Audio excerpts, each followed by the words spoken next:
In the silent darkness of deep space, where stars burned far apart and nothing moved for centuries, a sound was born again. It was not a natural sound, not the whisper of cosmic dust, nor the slow hum of collapsing stars. It was a signal, faint at first, then growing stronger as ancient machinery long thought dead flickered back to life. A distress beacon, buried on a forgotten world, pulsed with desperate rhythm. Its voice was old, broken, and tired, but it still carried a message. Across the endless void, the signal began to travel, searching for ears that might listen. On the edge of a distant galaxy, far from any major trade route, an alien listening post stirred. It had been built for one purpose only, to monitor deep space, to catch whispers from the unknown. For years, its crew of watchers had heard nothing more than static, faint echoes of dying stars, and the endless emptiness between worlds. Most of them had grown lazy, their eyes heavy from boredom. But then the beacon came, faint and fragmented, crawling through the void like a ghost from another age. The machines of the station picked it up first. A sharp alarm cut through the silence of the control room. Screens flickered. The operators jumped from their seats, confused and half believing it to be a malfunction. They pressed controls, adjusted frequencies, and replayed the sound. What they heard made their blood run cold. It was a human voice, old and broken, but still carrying words across the endless black. SOS. Allies. Help. Deathworld. The crew froze. That last word did not belong. The protocol for distress messages was clear, and Deathworld had no place in it. One officer leaned closer to the audio playback, his hands trembling as he replayed the fragments again and again. SOS. Allies. Help. Deathworld. The words were cracked, like stones splitting under pressure. At first, they thought it might be interference, some error in transmission. But the message repeated, again and again, broken yet deliberate. The officer in command sent word immediately to the Galactic Council. Within hours, the news spread faster than light. A distress signal had been heard. The strange part was not the signal itself. Beacons were common in ancient times, and sometimes old machines woke by accident. The problem was the word at the end. The word whispered like a warning across the stars. Deathworld. No one spoke it aloud without fear. It was not a planet. It was not a star system. It was a name, a title given long ago to a race believed to be extinct. The council chamber was soon filled with voices. Representatives of dozens of species argued over the meaning of the signal. Some said it was only a ghost message, an echo of an old war, nothing to fear. Others whispered darker theories. What if the beacon had been meant for allies long ago, and what if those allies had once been the so-called Deathworlders? The council did not like speaking of them. The records were ancient, incomplete, and often dismissed as myth. Yet the name survived, etched into memory, the humans. In ancient texts, humans were called the children of a deathworld, a planet so dangerous that no other species could have survived it. The seas raged with storms, the land shifted with violent quakes, predators stalked every shadow, and even the air itself carried disease and poison. Yet humanity had not only lived there, they had thrived. They were fragile compared to many species, weak in body, short-lived, yet they endured. More than endured, they had spread. They had learned to build, to fight, to conquer the odds no one else would dare face. And when they stepped into the stars, many races remembered them not as neighbors, but as nightmares. The council records said they had vanished centuries ago. Wars, famine, their own aggression, no one knew. Their star systems went silent, their colonies abandoned. Some said they had destroyed themselves. Others claimed they had gone into hiding. But now, the signal whispered their name again. Deathworld. The scholars in the chamber were uneasy. They pulled up fragments of old records, blurry images of human ships, soldiers standing on ruined battlefields, stories of their strange determination. They debated endlessly. Was the signal calling for help from humans, or warning others about them? The message was too broken to know for sure. But one fact was clear. Someone, somewhere, had remembered the Deathworlders. Outside the chamber, rumors spread like fire. Traders whispered in docking bays, mercenaries sharpened their weapons, and ordinary people looked to the stars with unease. If the Deathworlders still lived, what would it mean? Some saw hope, others saw doom. Few were ready to face them. Meanwhile, far from the council, on another listening post hidden in a quiet corner of space, another receiver picked up the same signal. Unlike the aliens, the crew of this ship understood the language perfectly. It was not broken for them. The old human codes and tones were still familiar. They heard it clearly: SOS to allies. Help us. This is a Deathworld transmission. The humans sat in silence. Their world had been forgotten by the galaxy, their names spoken only in whispers. Yet here was proof. Someone out there remembered them. Someone had called. For centuries, humanity had lived in shadows, unseen by the Great Council, avoiding the gaze of alien empires that had once feared them. But now, the stars themselves seemed to be calling them back. A choice stood before them. Ignore the signal and stay hidden, or answer it and reveal to the galaxy that the Deathworlders still lived. Back in the Council, fear turned into argument. One species, old and cautious, demanded the signal be erased. If they hear it, they will come, the ambassador hissed. Another species, bold and curious, argued the opposite. If they are alive, we must speak with them. Imagine the knowledge they carry. But the chamber fell silent when the oldest of them all, a creature with 1,000 years of memory, whispered softly, "It is too late to decide." If the Deathworlders heard it, they are already on their way. The thought sent shivers through the chamber. For the first time in centuries, the galaxy trembled not from war, not from famine, but from a whisper in the dark. An SOS meant for allies had reached ears never meant to hear it. And somewhere, far beyond their sight, ships began to move, engines waking from long silence, answering a call the galaxy wished had stayed forgotten. The beacon kept flashing, over and over, across the stars. SOS. Allies. Help. Deathworld. Each repetition sounded like a drumbeat of doom. Each echo reminded them of a race that had once been both feared and respected. And as the alien scholars tried to comfort themselves with logic, deep inside their hearts they knew a truth they did not dare to speak aloud. The Deathworlders were coming. The Galactic Council chamber was vast, a hall built of stone and light, older than most civilizations that now sat within it. Its walls curved upward like the inside of a great shell, glowing faintly with energy drawn from the heart of a dying star. Here, the leaders of dozens of species gathered whenever the galaxy trembled. Most days, their arguments were dull: trade routes, border disputes, the endless details of politics. But this day was different. This day, the word Deathworld had been spoken aloud, and silence pressed down on every delegate like a heavy weight. The signal had been replayed for them again and again. On the great screen in the center of the chamber, the words flashed in broken repetition. SOS. Allies. Help. Deathworld. Some covered their ears, as if the sound itself might summon the things it spoke of. Others leaned forward, desperate for any new fragment. Yet the message remained the same, always the same, a voice from the void calling across centuries. At last, the speaker of the council rose. She was tall, her thin body glittering with crystalline veins that pulsed with light. When she spoke, her voice carried like ringing glass, clear and sharp. You have all heard the signal. You know what it says. Now we must decide what it means. Immediately, voices erupted from every corner. A short, scaled ambassador slammed his claws against the table. It is nothing but noise. A broken machine, sending broken words. Why do we waste time on ghosts? Another voice answered, high and trembling. Do not dismiss it so quickly. That word, Deathworld, it is no accident. It is a warning. The chamber broke into chaos. Some shouted that the humans were gone, destroyed long ago, myths more than reality. Others swore that they had seen proof, heard stories whispered by traders at the edge of space, of ships with human markings spotted and then vanishing into shadow. An elder representative of the Avkri species rose slowly.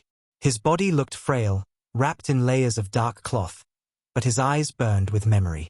I was a child, he said, when the last records of the Deathworlders came to us. I remember the fear in my father's voice as he told me the stories. Do not pretend they are myths. They lived. They fought. And if this message is true, then they have not vanished. The chamber stilled for a moment, listening.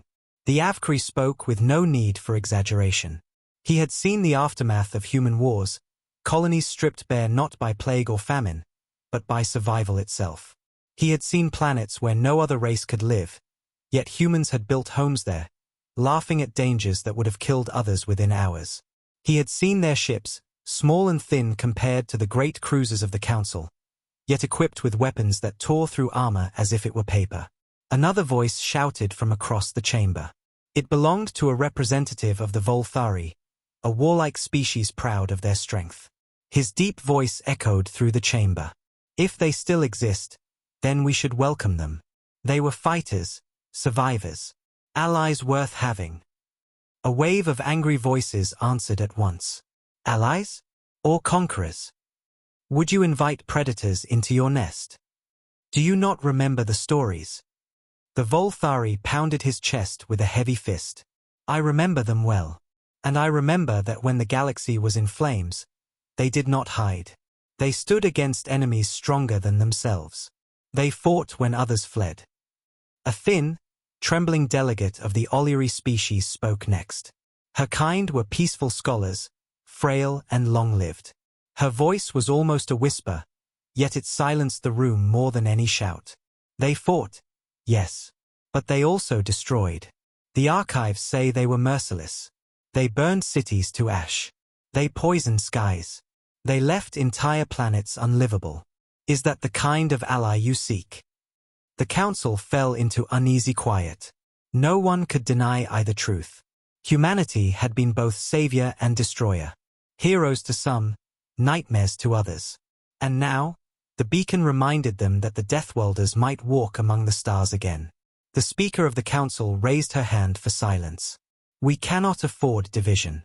We must decide what to do if this signal is real. Do we answer it? Do we investigate? Or do we erase it and pray the Deathworlders never hear it? At those words, the chamber stirred uneasily. Erasing the signal was tempting. If no one else heard it, perhaps the humans would remain lost. Perhaps the galaxy would never again tremble at their name. But even as they debated, many suspected the truth. The humans were survivors above all else. If the signal had reached the council, then it had almost certainly reached them as well. The HFY elder spoke again, his voice low and grave. You do not understand. It does not matter what we decide here. If they have heard the call, they will come. And if they come, no wall we build will keep them out. The delegates shifted uncomfortably. None wanted to admit it, but his words rang with truth. The Deathworlders were not bound by council laws, nor by fear. They followed only their own path. Meanwhile, outside the council chamber, the signal spread further. Traders carried whispers from one system to the next. Soldiers polished their weapons. Scholars dug into old records, looking for every scrap of knowledge about humans that might still exist. And across the stars, fear began to grow. Some species remembered the Deathworlders as allies, saviors who had stood beside them in wars long forgotten.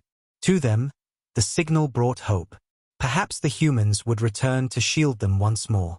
Others remembered only terror. To them, the signal was a curse, a promise that the old nightmares were walking again. Back in the chamber, the speaker called for calm. We must be prepared. We must be ready if the Deathworlders reveal themselves. But even as she said the words, her crystal body flickered with unease. How could anyone be ready? How could anyone face the children of a world where everything tried to kill them, and yet they had survived?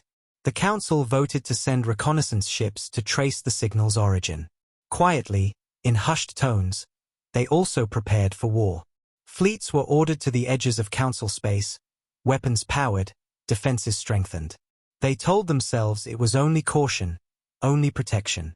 But in their hearts, they knew. The galaxy had lived for centuries without the Deathworlders. It had grown comfortable, soft, unchallenged.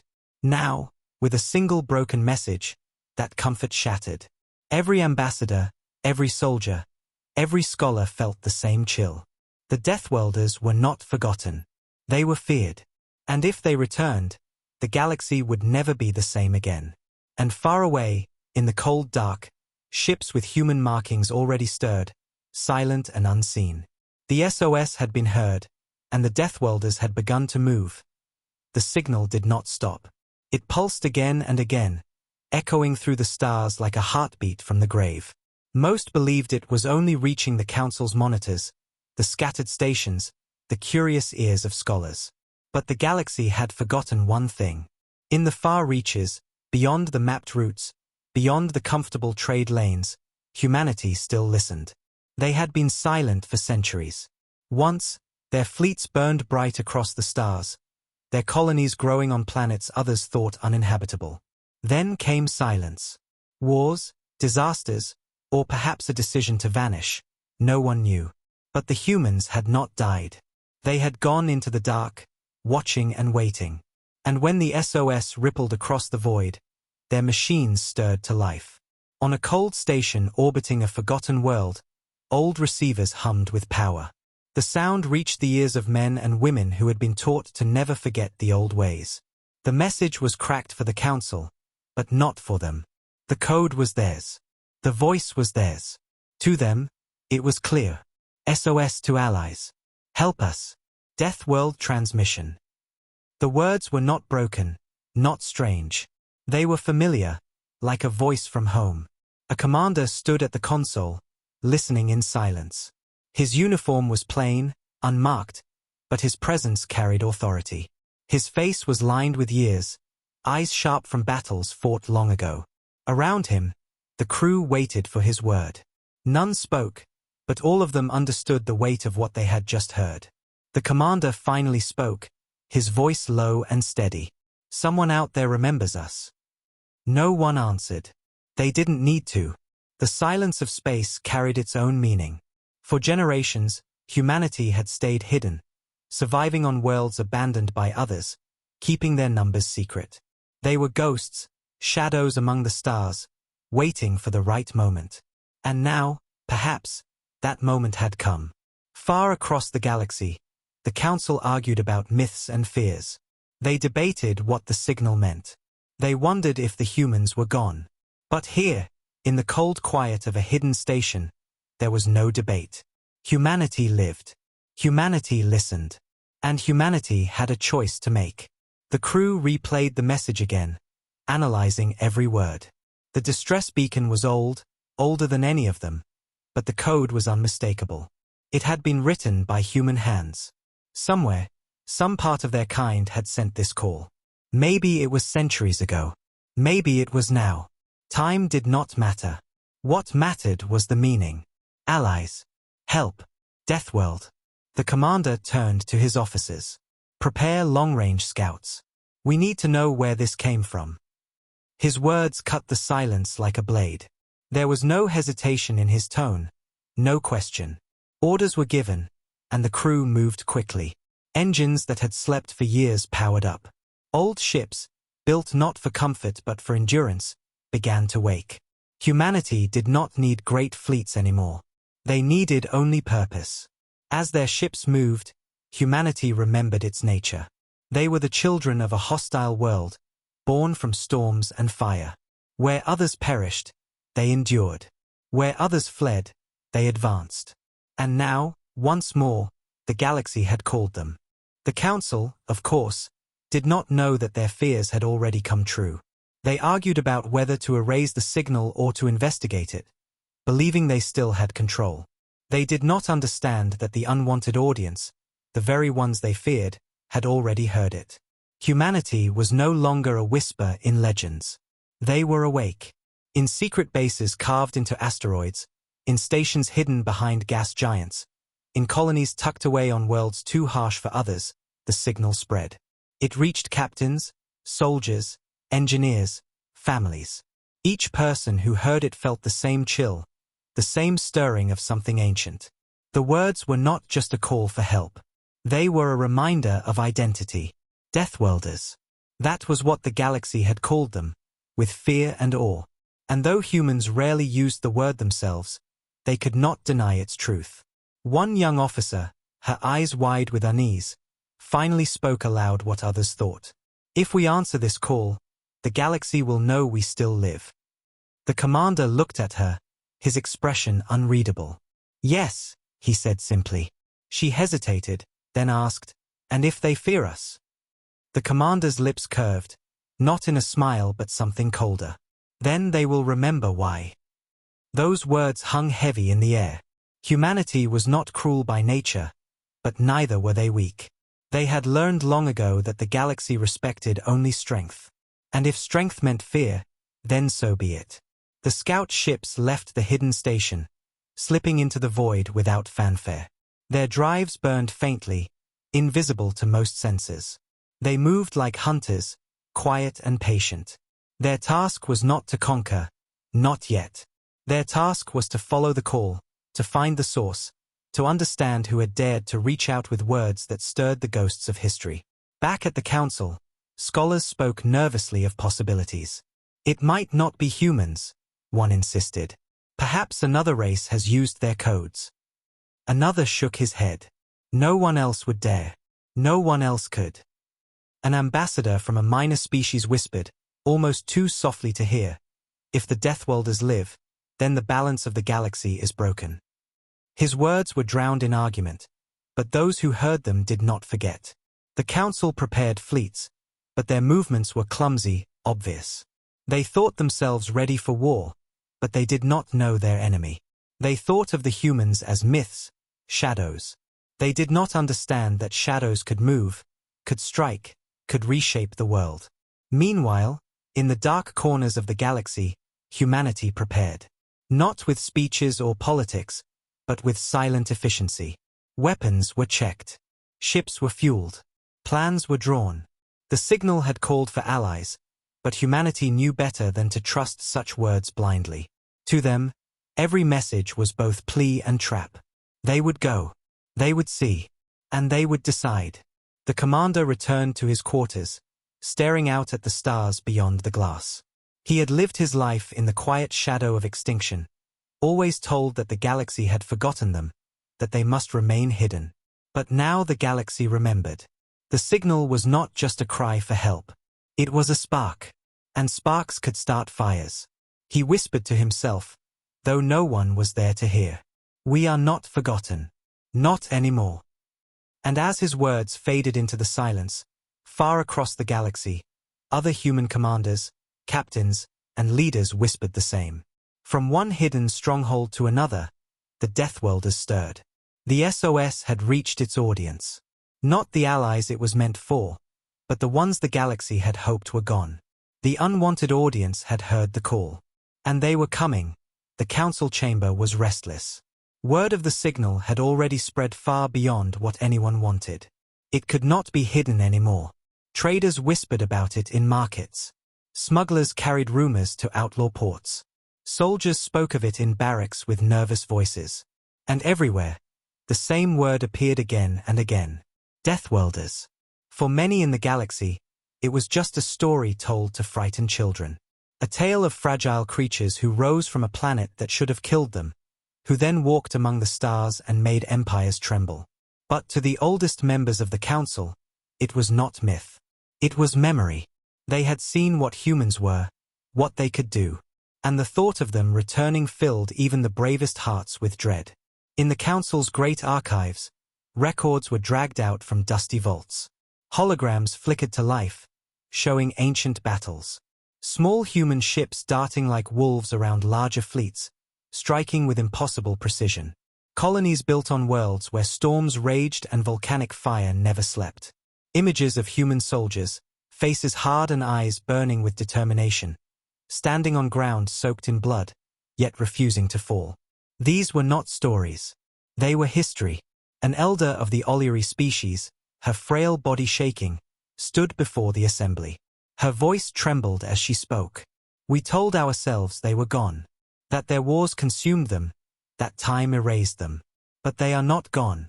They endure, because that is what they are. They are Deathworlders. Survival is in their blood. Her words were met with silence, because no one could deny them. Dr. added his own grim voice. We thought their strength was their ships, their weapons, their armies. It was not. Their strength was their will.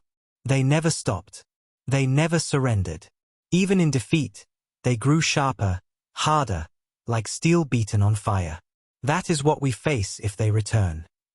Some in the chamber argued still. A Volthari general slammed his fist on the table. Then we must face them with strength of our own. If they return as enemies, we will crush them before they rise again. His words carried bravado, but his eyes betrayed uncertainty. He remembered the stories too. Stories of fleets greater than his own torn apart by human weapons, of warriors stronger than any soldier falling before the cunning of those fragile creatures. Others pleaded for calm. A representative of the gentle Thalari spoke with sorrow. If they come, perhaps they do not come as enemies. Perhaps they come to aid us, as the signal asked. If we meet them with fear, we will make enemies where there could be allies. Her words were noble, but they did not calm the chamber. Fear was louder than hope. The Speaker of the Council tried to restore order, her crystal form glowing with tension. We do not know their intentions. We do not know if they even heard the call. But we must prepare for both. We must be ready if they come as saviors, or as conquerors. Outside the chamber, fear grew like wildfire. Ordinary citizens remembered old stories passed down through generations. Some spoke with awe, imagining powerful protectors who could shield them from pirates, from raiders, from the cruelty of rival empires. Others spoke with terror, imagining entire worlds burning under human wrath. For the first time in centuries, the galaxy's people looked to the stars not with wonder, but with unease.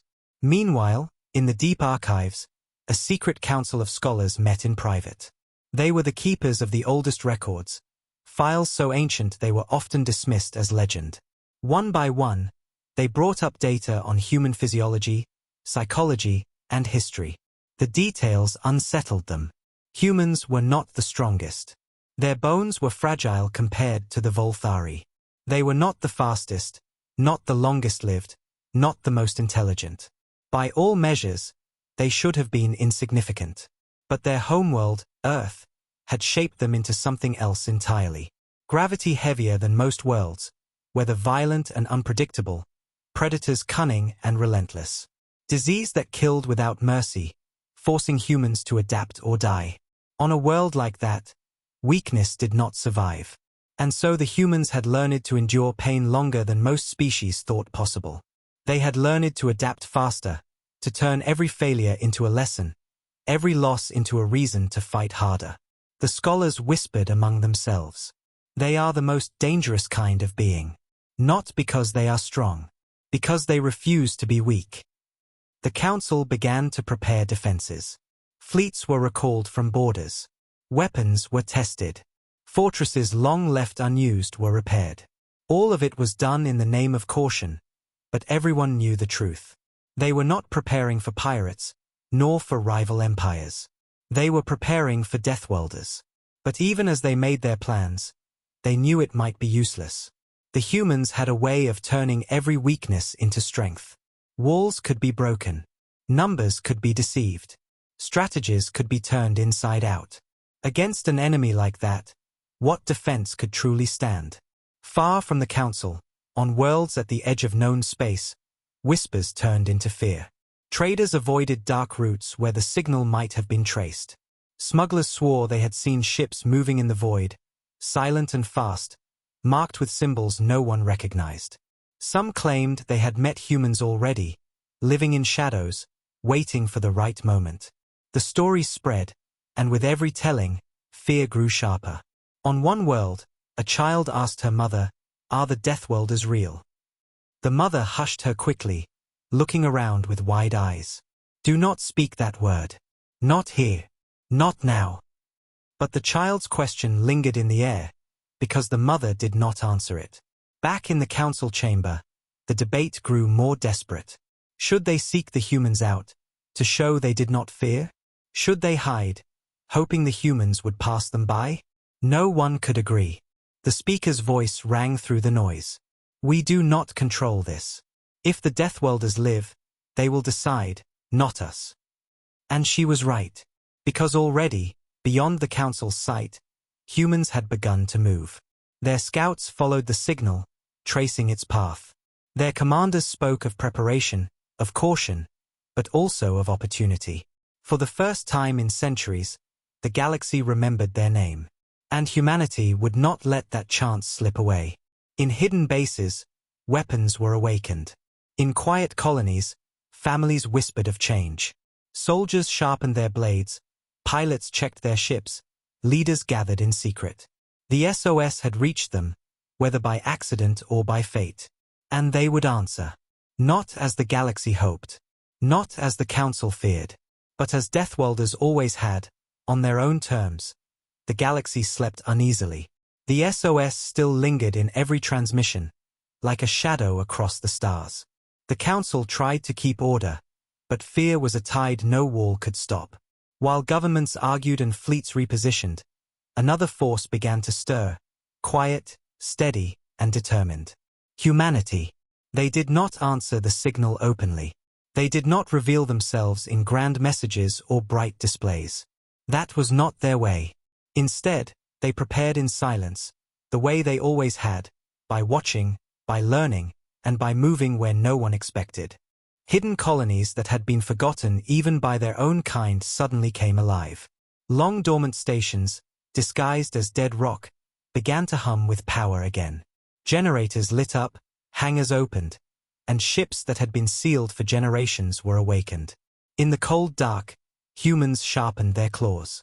On a secret station near the rim of the Orion Arm, a group of human officers gathered around a table filled with holographic maps. The signal was traced, studied, broken apart, and examined. It was not just a call for help. It carried coordinates, fragments of data, and signatures of alien origin.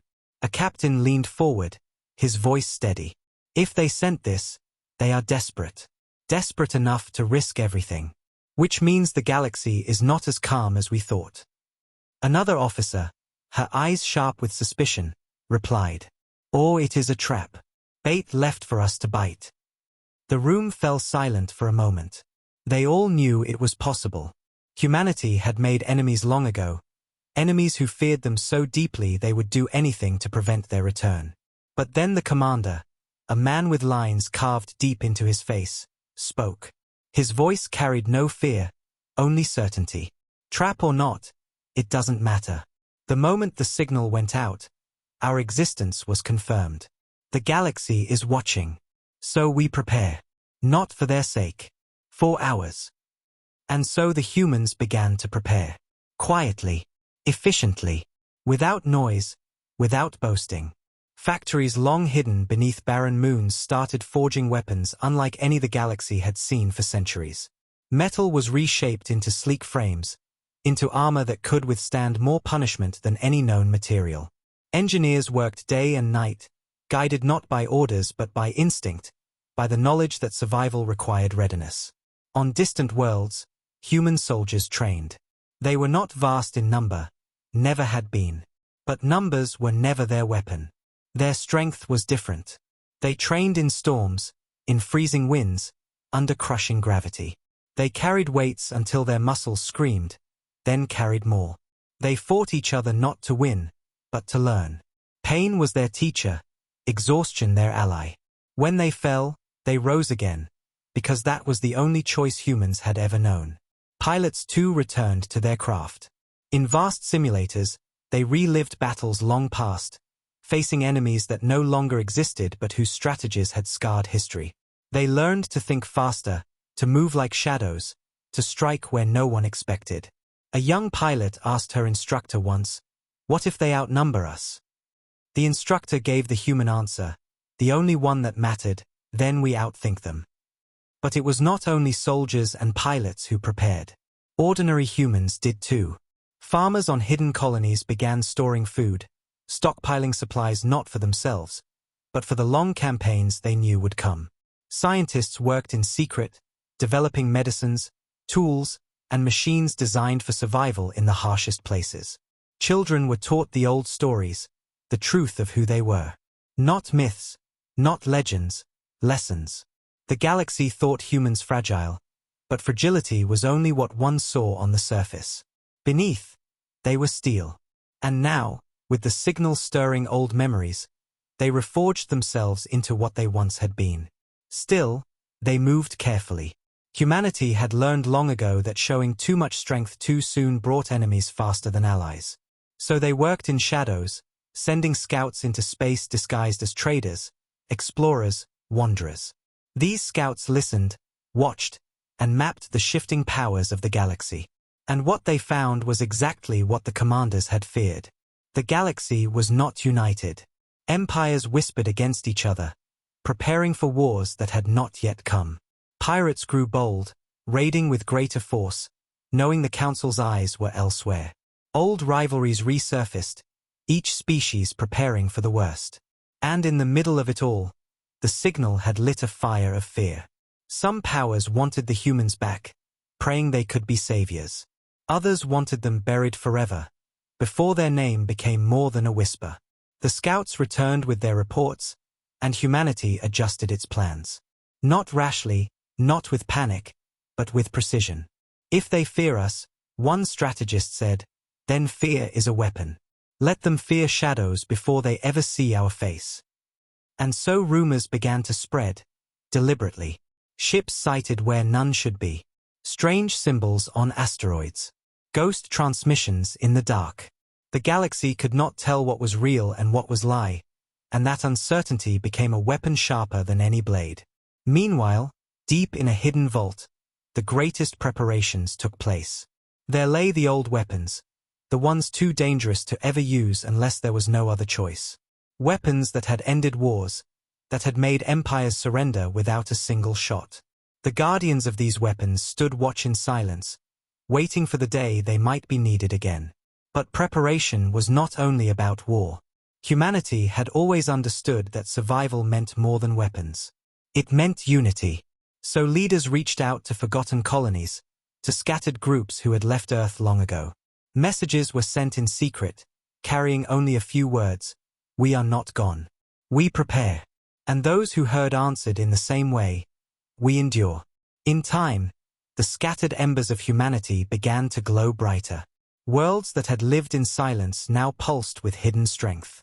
Colonies thought abandoned revealed themselves, stronger than ever. Families who had lived in exile now carried themselves with pride. The SOS had done more than summon attention. It had awakened them. And as the preparations grew, so did the question no one dared to speak aloud. What would happen when the galaxy saw them again? Would they come as allies, extending a hand to those who had called for help? Or would they come as Deathworlders, as the galaxy remembered them? Relentless, unstoppable, unforgiving? Even humanity did not yet know the answer. Their commanders did not promise salvation, nor conquest. Only this: they would never again be silent. Never again be forgotten. And so, in the cold silence of space, they prepared. Not with noise, not with warnings, but with the patience of predators, with the will of survivors. The galaxy had remembered their name. Soon, it would remember their presence. The stars were quiet, but quiet did not mean peace. Across the trade routes near the outer edges of the Orion Arm, ships drifted carefully, their captains whispering to their crews that something felt wrong. Ever since the SOS had been broadcast, space itself seemed heavier, as if the void carried secrets too great to speak aloud. Merchants traveled faster, avoiding dark systems. Patrol fleets doubled their numbers. Even the pirates, bold and greedy, had begun to sense something stirring. They joked in their broken languages about ghosts and shadows, but none laughed for long. Rumors of Deathworlders had spread like wildfire. And though most had never seen a human, the fear was enough to make them cautious. But fear alone could not stop greed. One fleet of raiders decided to test their luck. 6 ships, fast and armed, descended on a helpless convoy carrying minerals and supplies. The aliens aboard the convoy panicked as alarms screamed through their halls. They sent out desperate transmissions: "Under attack. We need immediate assistance." The Council heard their cries, but the Council was far. Help would never reach them in time. The convoy resigned itself to capture or destruction. Their shields flared weakly, their escorts outnumbered and outgunned. Then, just as the raiders closed in, sensors lit up with a strange signal. A shape emerged from the dark. At first, the convoy thought it was another raider. The silhouette was sharp, unfamiliar. The hull looked ancient, patched with scars, built not with grace but with purpose. Its engines burned steady and cold, not the bright flashes of other fleets. The newcomers gave no identification, no greeting. They only approached in silence, their presence alone enough to make the raiders pause. The leader of the raider fleet sent a mocking message, another fool to die with them. His crew laughed, but the laughter did not last. The silent ship powered weapons, massive railguns that glowed faintly as if awakening from a long sleep. The raiders had seen many weapons before, but nothing like this. No energy crackle, no beam arrays, only the deadly hum of projectiles waiting to fire. The first shot came without warning. A slug of metal, accelerated beyond anything the raiders had ever witnessed, tore through the lead raider ship. Shields crumbled as if they were made of paper. Armor bent, melted, shattered. In less than a second, the ship split apart, flames bursting across the void. The raiders panicked. They turned their weapons on the stranger, firing beams and missiles, but the silent ship moved with deadly grace. It did not rush. It did not falter. Each shot it fired was precise, and each one found its mark. A second raider was destroyed. Then a third. The convoy crews stared in disbelief. Their sensors showed impossible numbers. The railgun slugs moved so fast that even tracking systems could barely register them. No one in the galaxy had such technology anymore. And yet, here it was, unleashed in silence, without fanfare, without mercy. The raiders broke formation, trying to flee, but fleeing did not save them. The silent ship hunted them one by one, its guns firing with cold efficiency. Within minutes, what had begun as a raid ended as wreckage scattered across the stars. 6 ships gone. No survivors. Only then did the mysterious ship transmit a message. The convoy bridge flickered as the transmission connected. A voice came through, not synthetic, not alien, but steady, calm, and unmistakably human. Your distress call has been answered. You are safe. The convoy captain froze, his tendrils curling in shock. His crew whispered to one another, terrified. The word burned in their minds. Human. The Deathworlders. The myths. The monsters. And yet, they had saved them. The captain stammered, trying to form words. Who are you? The voice replied with no hesitation. We are the ones who received the SOS. And then the transmission cut off. No name. No explanation. The silent ship vanished into the void, leaving only wreckage and stunned survivors. When the convoy reached safe space and reported what had happened, chaos erupted across the galaxy. The council met in emergency session. Arguments exploded across the chamber. Some screamed that humans had returned. Others insisted it was impossible. Some demanded proof. Others demanded warships to hunt the shadows. But proof came quickly. Survivors of the raider fleet, scattered escape pods, told the same story before they vanished into interrogation rooms. They had seen the Deathworlders. They had seen their weapons. They had felt their power. The galaxy could no longer deny it. The first encounter had happened. Humanity had revealed itself, not in words, not in politics, but in action.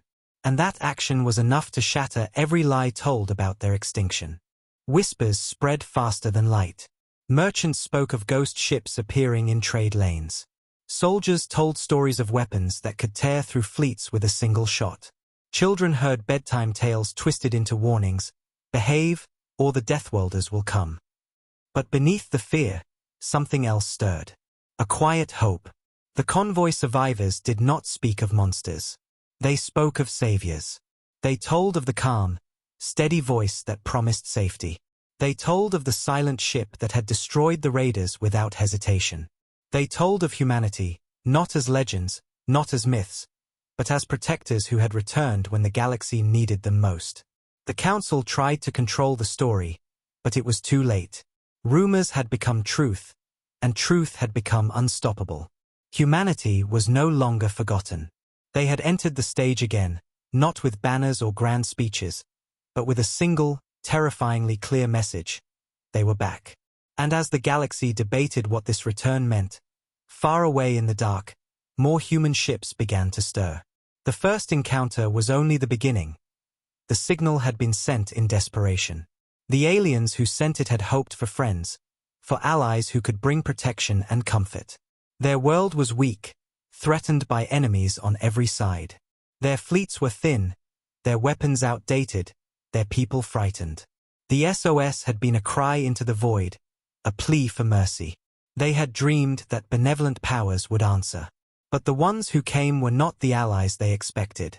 The first reports reached their world faster than any ship could travel. Whispers carried by traders and fragments of intercepted transmissions painted a picture too shocking to ignore. A convoy had been saved. Yes. The raiders destroyed. Yes. But the rescuers were not gentle. They were Deathworlders. Humans. When the council of their world gathered to discuss the news, fear spread through the chamber like fire through dry wood. The leaders spoke in hushed voices, as though afraid the walls themselves might betray them. The eldest among them, a frail being with translucent skin, asked the question that weighed on all their hearts. Did we summon monsters? Another leader shook his head quickly, trying to calm the others. They saved the convoy. They did not harm the innocents. Perhaps the old stories exaggerated. Perhaps humans are not as dangerous as the myths claim. But no one believed it. The records were too clear. Every civilization had archives, whispers of the Deathworlders who once shook the galaxy.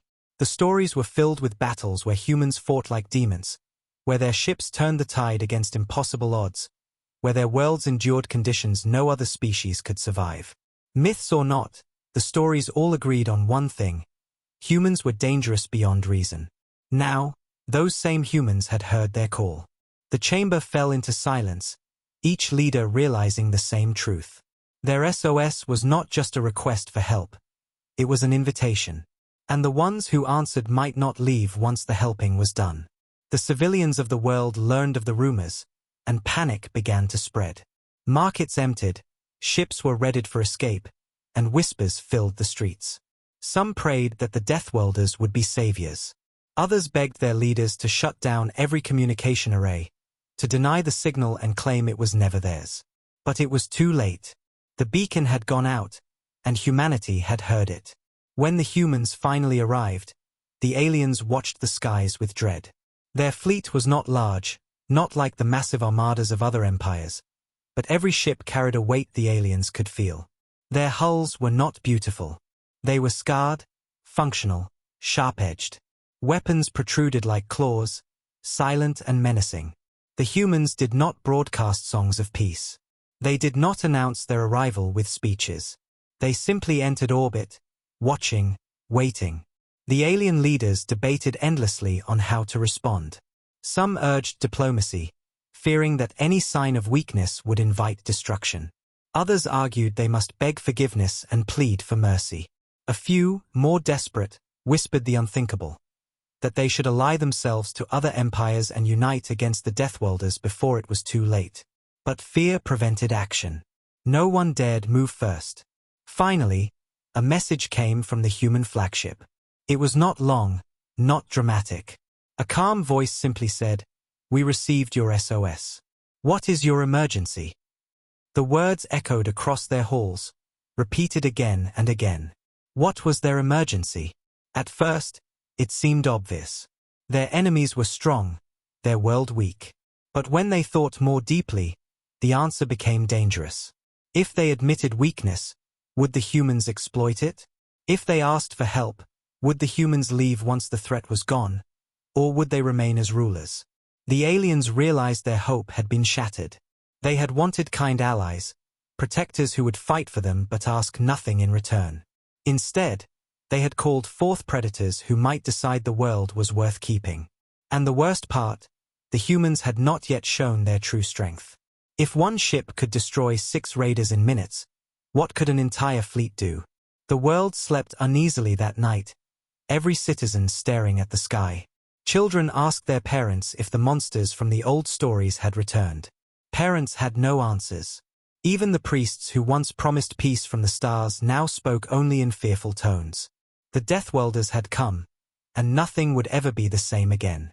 On the human flagship, the commanders observed quietly. They saw the fear, the hesitation, the panic. They did not comment. They only waited. For humans, patience was as much a weapon as their guns. Let the aliens doubt. Let them fear.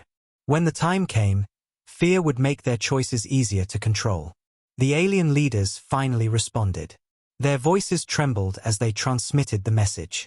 We request your assistance against hostile fleets. We are under attack from enemies too strong for us to repel. Our people are in danger. That is why we sent the SOS. The humans did not answer right away. Silence filled the channel, stretching the moment into eternity. Then, finally, the calm voice replied. We understand. We will consider your request. And the transmission ended. The aliens stared in horror. Consider? They had begged for help, and the Deathworlders would consider it? The words felt like a knife twisting in their hearts. It was not an offer of aid. It was a reminder of power. The humans would help only if they chose to, and that choice would come with a price. The people began to whisper again. Some said they had summoned saviors. Others said they had summoned conquerors. But all agreed on one thing.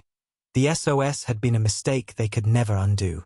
And far above, the human fleet drifted in silence, watching, waiting, deciding. The enemy came sooner than expected. Sensors lit up across the alien world as dozens of hostile ships emerged from the void. The skies filled with dark shapes, their weapons glowing, their formations sharp and merciless. The enemy commander broadcast no warning, no demand, no chance for surrender. They had come not for negotiation, but for conquest. Panic spread across the planet. Civilians screamed in the streets. Military commanders shouted orders they knew would not matter. Their defense fleet was too small, too weak, too outdated. They had always known this moment would come, which was why they had sent the SOS. But now, when death loomed above them, they wondered if they had only made their doom arrive faster. The alien fleet scrambled, their ships rising into orbit. They fought bravely, but bravery was not enough. Within minutes, the first of their cruisers exploded, breaking apart under enemy fire. Their shields flickered, their weapons dim against the storm of beams and missiles. The sky burned with wreckage. The world below trembled as falling debris lit up the atmosphere. And then, through the chaos, another fleet moved. The humans. Their ships slid forward with terrifying calm, as if the destruction around them meant nothing.